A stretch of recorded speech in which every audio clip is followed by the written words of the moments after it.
How to get 3x playback speed on YouTube. Right now YouTube only offers two speed, that is 1x and 2x, but by following this step you can speed up your video up to 3x.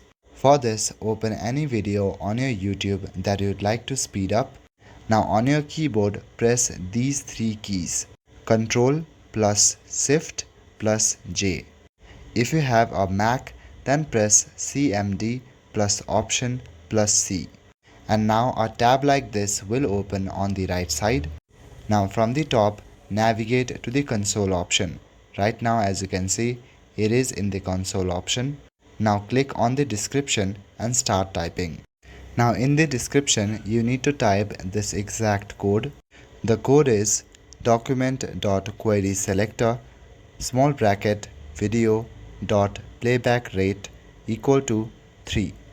Make sure to use all the punctuation and copy as it is the capital letter and small letter.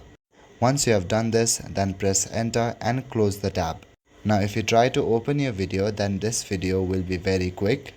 By this same process, you can speed up your video to 4x, 5x or even more. So this is how you can speed up to 3x on YouTube. That's all for today. Thank you.